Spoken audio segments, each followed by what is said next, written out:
ពេលវេលាដែលបានកន្លងហួងព្រាមដូចជាក្តី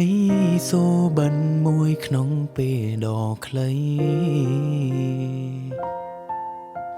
ក៏ដឹងថាយើងមិនអាចនៅក្បែរគ្នាក្នុងពេលនេះពួកយើងបានបែកផ្លូវគ្នាទៅហើយភ្ញាក់ឡើងចង់ឃើញវត្តមានអូននៅក្បែរ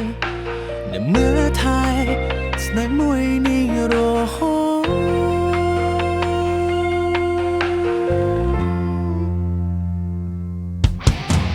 ភ្ញាក់ឡើងបែរជាគ្មានអូននៅក្បែរបងពួកយើងបានឃ្លៀងពីគ្នាហើយឆ្ងាយពីគ្នាកន្លងផុនទៅយូរថ្ងៃដែរហើយបើមានឱកាសអាចនៅមើលថែរូបអូនដូចគ្រាមកតែពេលនេះបែកគ្នាព្រោះភ្ញាក់ឡើងលែងមានអូន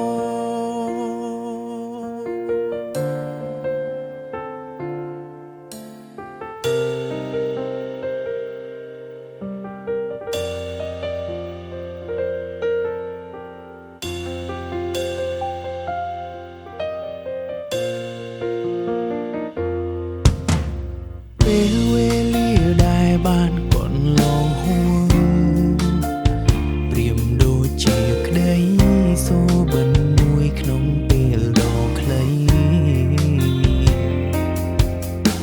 ក៏ដឹងថាយើងមិនអាចនៅក្បែរគ្នាក្នុងពេលនេះពួកយើងបានបែកផ្លូវគ្នាទៅហើយភ្ញាក់ឡើងចង់ឃើញវត្តមានអូននៅក្បែរនៅមើលថែ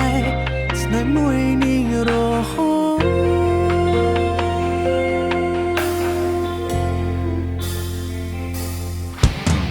ភ្ញាក់ឡើងបែរជាគ្មានអូននៅក្បែរបងពួកយើងបានឃ្លៀងពីគ្នាហើយឆ្ងាយពីគ្នាកន្លងផុនទៅយូរថ្ងៃដែរហើយបើមានឱកាសអាចនៅមើលថែរូបអូនដូចគ្រាមកតែពេលនេះបែកគ្នាព្រោះភ្ញាក់ឡើងលែងមានអូន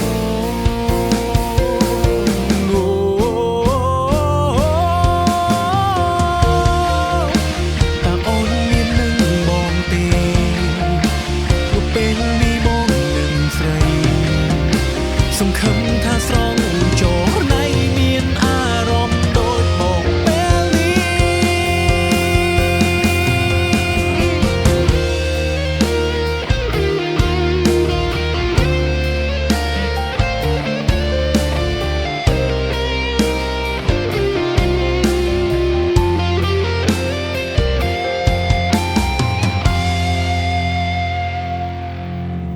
ភ្ញាក់ឡើងបែរជាគ្មានអូននៅក្បែរបង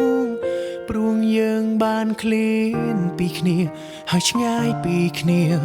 កន្លងផុ